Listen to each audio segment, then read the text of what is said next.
Igazából ez a paradigmaváltó képzés, ez én azt gondolom, hogy abban másabb, hogy iszonyatosan gyakorlatilag mutatja be, hogy adja át azt a tudást, ami ennél a paradigmaváltásnál szükséges. Elmélet is volt ugye az elején, de utána egy nem várt gyakorlat, tehát az ember abszolút nem számíthatott arra, hogy mi lesz, hogy lesz. És nagyon tetszett benne az, hogy tényleg ilyen váratlan szituáció volt, amit meg kellett oldani rögtön. És emiatt lehet azt mondani, hogy más képzéseken ugye több az elmélet, kevesebb a gyakorlat, itt meg egyértelműen azt gyakoroljuk be, azt tanuljuk meg, miről ez a képzés szól, tehát ami a tematikája, és emiatt csapatot is formál, tehát lehetett egyértelműen látni belőle azt, hogy ahhoz, hogy egy ilyen paradigmaváltás megtörténjen, ahhoz át kell egy kicsit kattani az agyon. És eltűnnek a különbségek, tehát ott aztán tényleg egyelőre válik minden ember. És szituációk miatt is tényleg nagyon jól működünk kell csapatban. Tehát nagyon jól együtt kell dolgoznunk, és ezt ugye talán lehet azt mondani, hogy a 20 órán az első pár óra kivételével az egész erről szól. Gyakorlat, ismétlés, gondolkodás, hogy tudjuk megoldani, hogy tudjuk ezeket a gyakorlatokat sikeresen végrehajtani. Elég sok képzésen vettem részt az elmúlt időszakban. Én azt gondolom, hogy azoknál a képzéseknél mindig kellett még plusz hozzátenni. Nem volt elég az, hogy az ember beül a képzésre, és akkor úgy áll fel, hogy azt már másnap tudja alkalmazni. Viszont a paradigmaváltónál ott egyértelműen már szerintem a gyakorlatok között is, vagy közben is, nem is a végén, rögtön már azt figyelte az ember, hogy akár a munkája során, akár az életében azt tudja használni.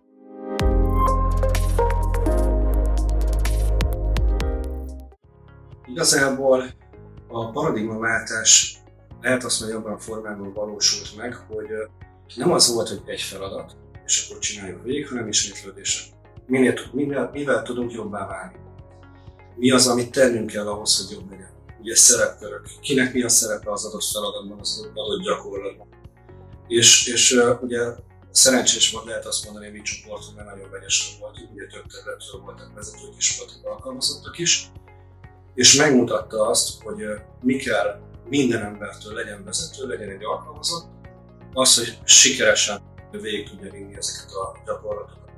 És ugye gondolkodunk valahogy, tehát találkozunk egy problémával, vagy egy esettel. Azért mondom, hogy problémával, mert lehet, hogy már így a képzés volt eltelt időszakban erre tudom rávetíteni. Hogy oldom meg? Mit kell változtatnom? Mit kell tennem? Az életem elmúlt időszakában projektmenedzserként dolgoztam, és ott is nagyon fontos volt az, hogy újuljunk meg. Vegyük észre azt, hogy hol kell változni. Valamilyen szinten ugye szerepet játszott az is, hogy nem elég az, hogy én kitalálom, hogy változni kell, mert az, hogy egy folyamatot meg akarok változtatni, az egy dolog. Viszont mi kell ahhoz, hogy ez meg is változzon. És ugye a képzés során, a paradigmaváltás ezt mutatta meg, hogy nekem föl kell készülnöm, át kell gondolnom, be kell gyakorolnom, le kell akár tesztelnem is, azt, hogy az adott folyamat, az adott elképzelés, azt végre tudom hajtani. És tényleg ebben a szempontból nagyon érdekes, hogy egy játékos gyakorlaton keresztül az ember mennyit észrevesz, mennyit tapasztal. És én másfél éve vagyok itt a cégnél, kicsit több mint másfél éve, viszont a csoportomban voltak olyanok is, akik már 10-15 éve itt dolgoznak a cégnél, és azt gondolom, hogy nekik volt ez főként, nekik is hasznos volt, nekem is nagyon hasznos volt, mert 10-15 éve járnak ugyanabban. Ugyanazok a folyamatok, persze újítanak mindig rajta. Viszont nagyon jól megmutatta a képzést, nagyon jól megmutatta a paradigmaváltást, hogy merni kell, fejlődni kell, bele kell nyúlni a folyamatba, akár mélyebben is bele kell nyúlni a folyamatba, de mellette gondolkodni kell, mert azért megvannak a szabályok is, ugye a képzés ezt is nagyon jól megmutatta, hogy nem vagyunk sikeresek, hogyha gondolkodás nélkül csak úgy csinálunk valamit, hanem legyen mögötte tartalom, legyen mögötte gondolkodás, legyen a folyamat felépítve megfelelően, és kidolgozza apró részletei minden egyes részlet.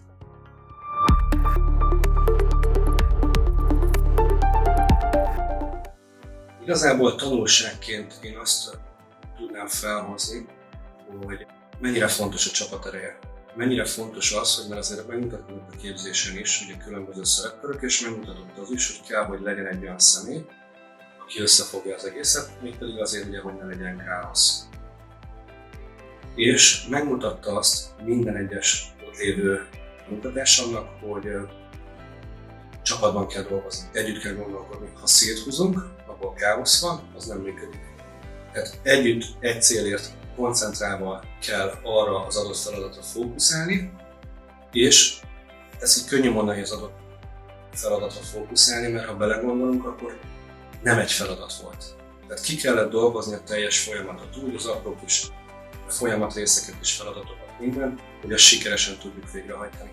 És ehhez én azt gondolom, hogy az egységet mutatta meg nagyon-nagyon tökéletesen, és ugye a képzés végén lehetett ajánlást tenni, kinek javasoljuk még, és egyértelműen mondom, hogy ez akár egy 10-20-30 éve létező cégnél bárhol nagyon fontos lehet, a legnagyobb vezetőtől a középvezetőkön át, tehát a vezetőségnek, az alkalmazottaknak, mindenkinek szüksége lehet egy ilyenre, mert megváltoztatja az embernek a gondolkodását, és én azt gondolom, hogy nagyon sokat hoz abban, hogy máshogy állunk a dolgokhoz. Tehát, hogyha eddig működtünk valahogy, dolgoztunk valahogy, az lehet, hogy monoton volt, lehet, hogy egy kicsit belefáradtunk. De ez a 2 nap, ez szerintem kibírjuk ki az embert abban. És mint egy jó motivációs tréning.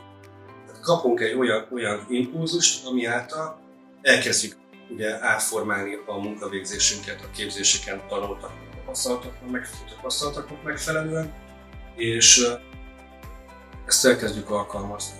És ami egy kicsit úgy talán vicces is az egész, vagy ezt el is várjuk azoktól is, akik esetleg nem voltak ezen a tréningen, ezért fontos az, hogy mindenki menjen el a tréningre, aki teheti, mert nagyon-nagyon összekovácsolja a csapatot, csapategységet hoz és sikert hoz. És lépésről lépésre sikert hoz. Ez megmutatta, és ez nagyon jó érzés, én azt gondolom.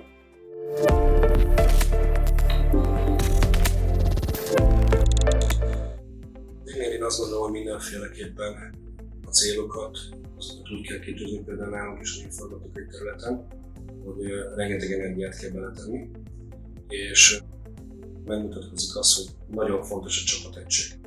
És a képzés ezt teljesen jól mutatta, hogy egy csapatként kell dolgoznunk, együtt kell küzdenünk az adott céljára. És bármilyen változásról van szó, a legkisebb változásról is. Én minden esetben azt mondom, hogy a csapatként több ember gondolkodását belevéve visszük ezeket végig, akkor sokkal sikeresebbek lehetünk, és ezt nagyon jól megmutatta ez a képzés. Ha magánéletről beszélünk, és az ember bármit csinál, akár tényleg egy kerti munkáról, akár egy nyaralással, bármiről beszélhetünk, ugye minden esetben megvannak a szerepek. Ugye a nyaralásnál az igen a feleség az, aki kimondja azt, hogy hova megyünk, mit csinálunk, hogy lesz, de mégis valamilyen szinten ott van az, hogy közösen oldjuk meg, közösen fedezzük fel, hogy milyen lehetőségek vannak. És a képzés arra világít rá, hogy ugye általában egy nyaralás szervezésnél mindig van legalább egy vezetés, egy vitatkozás. De az nem visz minket előre, viszont közösen, egy célért, együtt oldjuk meg a problémát, akkor sokkal sikeresebbek leszünk, mert ugye nem fér bele az, itt a képzésnél is nagyon jó volt az oktató, amikor például kiemelte azt, hogy hangos hajó nem mindig jó hajó. És ugye ezt lefordítottuk mi úgy, hogy ha nyüzsgés van, ha nagy hangzavar van, és széthúzunk, és mindenki külön-külön beszélget, az nem fog sikert hozni. Viszont jó, hozzáteszem azért kell egy minimális kommunikáció, kell egy minimális kis hangos hajó, mert az előre visz minket, mert az mindenkinek adhat olyan impulzusokat, olyan infokat, ami segít minket. És ezt az oktató nekünk nagyon-nagyon jól megmutatta, ami még szintén nagyon fontos volt, én azt gondolom, és a célok elérésében segített, hogy ugye ismétlődő feladatok voltak. Az első résznél sokkal több segítséget kaptunk, de azt a segítséget sem úgy kell elképzelni, hogy megmondta az oktató, hogy mit csináljunk. Hanem ilyen apró kis jelzéseket, kis egy-két szót itt szólt felénk, és ez nekünk már olyan impulzust adott, hogy tudjuk, hogy kell akkor építkezni. És én azt gondolom, hogy ahogy mentünk előre a képzés során, egyre kevesebb volt ez, amikor az oktató beleszólt. Szerintem tudatosan, mert onnantól kezdve az impulzust mi adtuk egymásnak. Mi mondtuk ugyanazokat az apró kis dolgokat, ami által még sikeresebbé, még gyorsabb, még jobbá tudtuk tenni magunkat.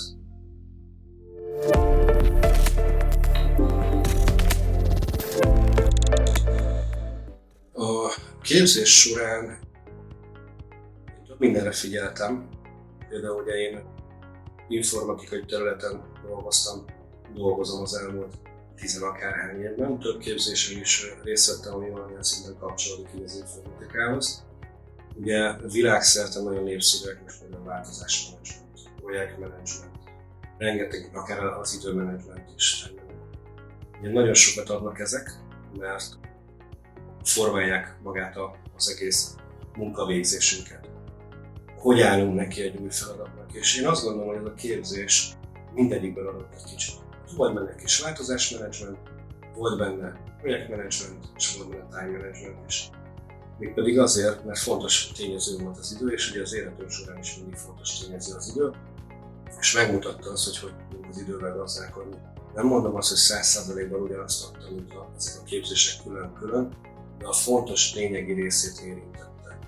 És én azt gondolom, hogy ez is nagyon előre viszi a csapatot, hogyha ezt mindenki megtanulja, hogy fontos az idővel gazdálkodni, fontos a változásokat átgondolni, úgy kialakítani, hogy ne legyen benne olyan része, ami nincs átgondolva, és az esetleg egy sikertelen változtatás lesz.